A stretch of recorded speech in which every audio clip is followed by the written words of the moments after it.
बिनशर्त पाठिंबा देऊन सुद्धा तुमच्यात जमत नसत तर मग लोक आता ते बघतात आहे ना. हे बीड शहराचेच लोक बघतात ते. कारण का या नगरपालिकेच्या निवडणुकीमध्ये लोकांनी कौल दिला होता आणि हा कुणाच्या इकडच्या स्थानिकच्या लोकांच्याला बघून तिथं मतदान केलं नव्हतं.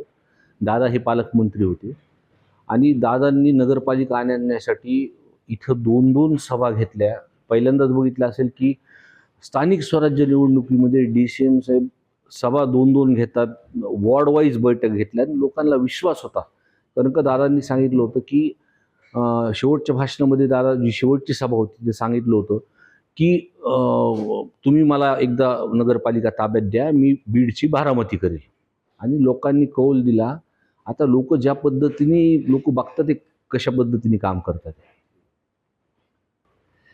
मी तुम्हाला सांगितलं मला कुणाचं नाव घ्यायचं नाही, पण हा विषय दादांचा इंटरेस्ट बीड नगरपालिका. दादा हे पालकमंत्री होते आणि दादांना मी जेव्हा पण बघायचो की दादांचे सोबत काम करणारे जे पी होते ते दादा म्हणायचे दिवसातून एकदा तरी बीडचा विषय निघायचा. आणि तो वेग जो दादांनी घेतला होता, आता आम्हाला सगळ्यांना अपेक्षा आहे की सुनेत्रा वहिनीच्या माध्यमातून जे जे काही दादांनी शब्द दिले होते त्या पद्धतीने त्यांनी मार्गी लावा असा विषय.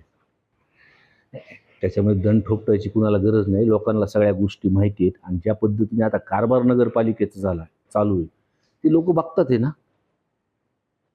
नाही चालला नाही. आम्ही तर दादांना बघून बिनशर्त पाठिंबा दिला होता की दादाच्या माध्यमातून चांगले तिथं का. आम्ही कोणत्याही पद्धतीचं राजकारण तिथं आणलं नाही. आता बिनशर्त पाठिंबा देऊन सुद्धा तुमच्यात जमत नसत तर मग लोक आता ते बघतात आहे ना.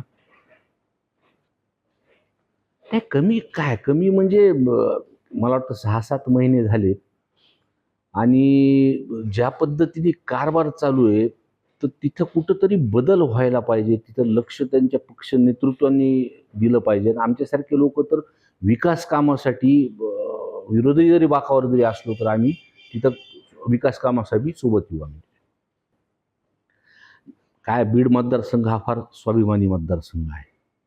बीड मतदारसंघाला हे सगळं कळतं की कोण कशा पद्धतीने पाठपुरावा करतंय आणि आविर्भावात वागणाऱ्या लोकांना हा स्वाभिमानी मतदारसंघ निश्चितपणे दाखवून देईल.